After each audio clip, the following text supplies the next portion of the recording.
अस्सलाम वालेकुम, welcome back to my YouTube channel cooking in my style.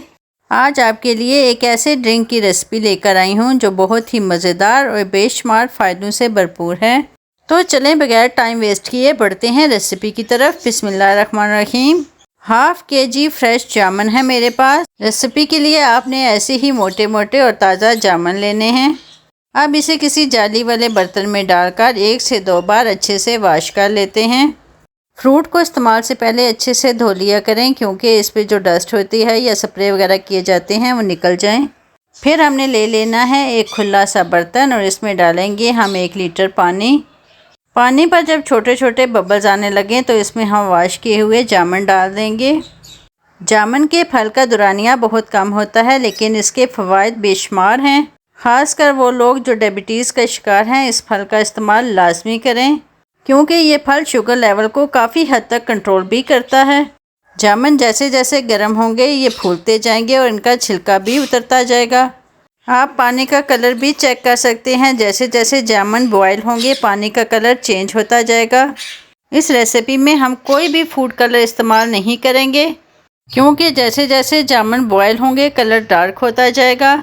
अच्छे से बॉयल होने के बाद इसका कलर बिल्कुल पर्पल हो जाएगा जैसे इसके छिलके का रंग है।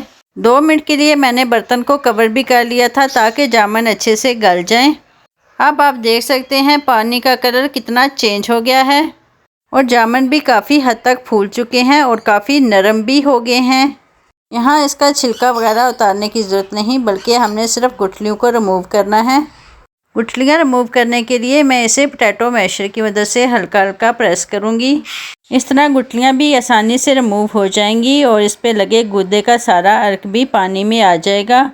2 से 3 मिनट हल्का हल्का प्रेस करते रहेंगे ताकि कोई भी चीज़ वेस्ट ना हो और सारा अर्क पानी में आ जाए। अब इसे छानने के लिए हम खुली जाली वाला बर्तन लेंगे और थोड़ा थोड़ा पानी शामिल करके हमने इसे अच्छे से छानना है। आप देख सकते हैं फ्रूट का सारा अर्क निकल गया है। अब आप चाहें तो इसकी गुठलियों को रिमूव कर दें, लेकिन कुछ लोग इसकी गुठलियों को पीस कर उसका पाउडर बनाकर दवाई के तौर पर भी इस्तेमाल करते हैं। चलें जी, सारा अर्क निकल चुका है। अब हम इसे एक दफ़ा फिर पकाएंगे। तो छना हुआ जामुन का जूस मैंने दोबारा चूल्हे पे रख दिया है। चीनी का इस्तेमाल आप अपनी मर्ज़ी के मुताबिक कम या ज़्यादा कर सकते हैं। फिर हाफ़ चम्मच इसमें जाएगा काला नमक। 2 चुटकी के करीब ब्लैक ज़ीरा भी इसमें जाएगा। अब 1 से 2 मिनट के लिए हमने मज़ीद करनी है इसकी कुकिंग ताकि चीनी और ज़ीरा अच्छे से पक जाए। टेस्ट को बढ़ाने के लिए आखिर में इसमें निचोड़ेंगे 1 अदद लेमन। तो ले जनाब, मज़ेदार सा जामुन का शरबत पीने के लिए रेडी है। लेकिन ठहर जाइए, हमने इसे गरम गरम इस्तेमाल नहीं करना बल्कि इसे ठंडा कर लेंगे। जामुन का शरबत जब अच्छे से ठंडा हो जाए तो हम इसे करेंगे सर्व।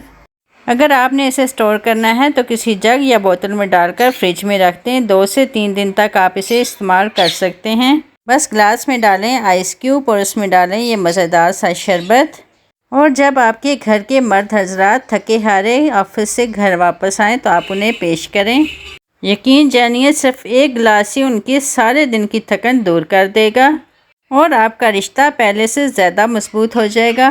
बस देर ना करें, आज ही जाके ट्राई करें मेरी इस रेसिपी को और मुझे फ़ीडबैक में ज़रूर बताइएगा कि आपको ये रेसिपी कैसी लगी। मैं लूँगी आपसे इजाज़त। इंशाल्लाह फिर मिलेंगे किसी नई रेसिपी के साथ। अपना ख्याल रखिएगा। अल्लाह हाफिज़।